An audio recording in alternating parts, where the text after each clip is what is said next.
There's so many fun and easy ways to scratch in texture, and it doesn't cost anything. Just look around your home or outside. Here's a few things I put together.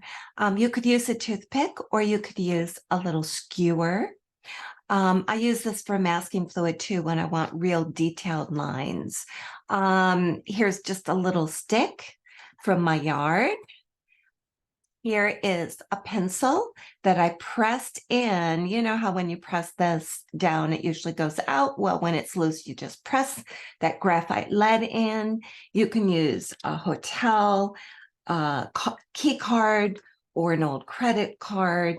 And there's so many more. A breadbasket twist or the little plastic hard area. But let's see what we can do with them just to play. So one thing you can do that's real obvious and real fun is with leaves. And if you're going to do anything with leaves, let me just put a little bit of sepia. I'm just using right now a size 8 for every single thing I'm going to do, okay? So I'm just going to very lightly with the tip of my brush, put some leaves and some stems out. I'm rinsing it and I'm going to get some green colors. And I'm doing a point, press down flat and drag and then release up again. And I might do the other side too, make it a little thicker just for this demonstration. And I'm going to make the tip a little longer too, just for fun. You know, when you do leaves, whether they're thin, thick, whatever you do, make sure that they go to the stem. Instead of having the leaf come out this way or this way, you want it to come in the direction that your little branch is growing, or else it's going to just look a little weird. It's going to look, at best, it's going to look broken. So even if you have it a little crooked, like your leaf is turned this way, or this way, even if it's a little crooked or whatever, you still want it to be in the direction of your leaf.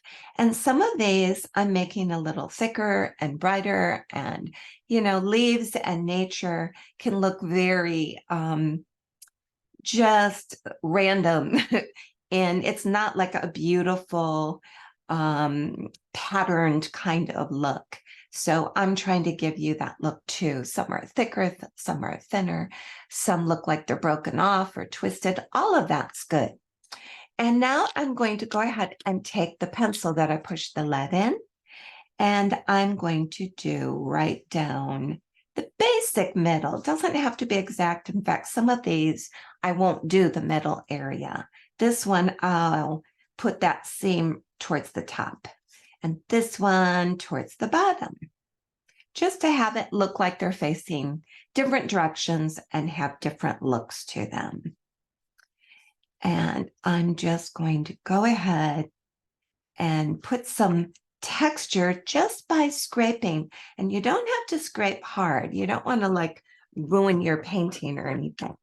But just by scraping gently, you can go ahead and have all of the texture that you see here developing. And just like when you use salt or other things that bring out texture, it takes a moment before it magically starts appearing. I'm going to put a little yellow ochre on some of this just to have fun and let that part also start going into some of the crevices of the leaf. Because the more that you put that's wet, that'll also have fun going into it. So I'm just kind of doing a second layer on some of these, but I'm doing it randomly. Random is an important word when you're painting with watercolor. You don't want something looking like a pattern on a shirt or a child's pajamas. You want things to look very random and therefore natural. Now, let's say that you want it to look like autumn. So then I might go in with kind of a warm red, and I might pop in some bright colors here and there as well, just to kind of get that bright, beautiful, warm palette that we love during the fall season. I am kind of going around this one a little bit and reshaping and then tapping a little bit. So they all have kind of their own little personality. My red is turning into a rusty brown. And so it's going to look that way on some of the last leaves. And I kind of like that too. And brighter over here. So that's the look of scraping in and just enjoying all these random lovely textures and having fun with that. Just to give you one more demonstration, I'm going to put like a little field. So let's say that I have just this little grassy field that's just kind of random for whatever reason. I was going to make up a backstory, but whatever reason, I have this grassy little area. I'm looking out my backyard and it kind of looks like this actually in parts of it.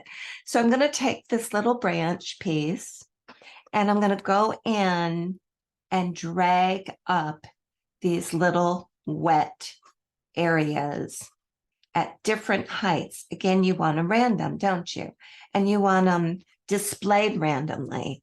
You want them to look like they're very natural. So I'm just scraping some in various ways. And maybe I even want a little bit of grassy texture also. So I might just, maybe I want some little weeds. Hey, it's my little world. I can put what I want, right? Maybe I'll put some weeds up here too, just some little grass areas. So now this little scene comes to life because it has all this lovely textures and it's not just one flat look. And I'm dragging my finger on my leaves right now while I'm painting. There it is. So ignore my little mess. I could always go back, of course, and fix that for you. But the bottom line is I just wanted you to get some ideas of, lights and darks and dragging up little things and creating, what this is bugging me. I may have to fix it for my own sake. This might be a good opportunity to use ink and wash. I have a real thick one that might be kind of fun to add to the look. We'll see what happens with that. Normally I use, when I'm doing ink and wash, normally I would do a much thinner look, but I grab this and I will stick to it. Why not? One thing kind of fun, by the way, with ink and wash when you do this type of thing is that it's kind of fun to leave some space that you did not fill in and then go in and just kind of have fun. I'm getting some orangey kind of colors and blopping them in some of these areas and just seeing what I'm now creating.